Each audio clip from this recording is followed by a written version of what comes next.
இந்த எஸ்ஐஆர்ன்ற கண் துடைப்பை மாத்திக்கணும். சைனால இப்படிதான் நிறைய வேற வேற மொழி பேசிட்டு இருந்தாங்க. ஆனா எல்லாம் பேசிக்கா சைனா ஒரே மாதிரி தான் இருந்தது. ஒரு பாயிண்ட்ல வந்து மேண்டரின் ஒரே வாய்ஸ் வச்சா கொண்டு வந்துட்டாங்க. ஆனா பேஸ் வந்து அவங்களுக்கு சைனீஸ் வந்து எல்லாமே ஒரே மாதிரி தான். இந்தியால அப்படி இல்ல. எல்லாருக்குமே வேற வேற மாதிரி மொழிகள். நாட்டின் சொந்த மண் மக்களான தமிழர்கள் தமிழ்நாட்டை ஆளக்கூடாதுன்றது எவ்வளவு பெரிய ஒரு வன்கொடுமை. தமிழ்நாட்டை தமிழர்கள் தான் ஆளணும். இந்த எஸ்ஐஆர் மாதிரி ஒரு கண் துடைப்பெல்லாம் பண்ணிட்டு இருக்கிறதுக்கு பதிலா இவிஎம் மிஷினை ஒழிக்கலாம்.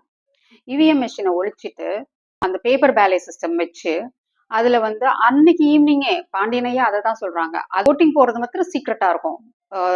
அதுக்கு மாத்திரம் கேமரா இருக்காது. மற்ற இடத்துல எல்லாம் அதே அதே அன்னைக்கே ஒரு பூத்துல ஒரு 1000 ஓட்டோ 500 ஓட்டோ தான் விழுகும்.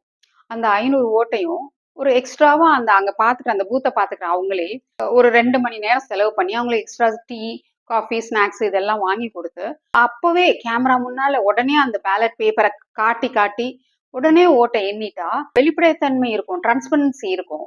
அப்ப யாரு ஓட்டு போட்டாங்கன்றது தெரியும். இவங்க ஏமாத்தவும் முடியாது. இதை ஏன் செய்ய மாட்டேங்கிறாங்க? தமிழ்நாட்டை தமிழர்களை தான் ஆளணும்.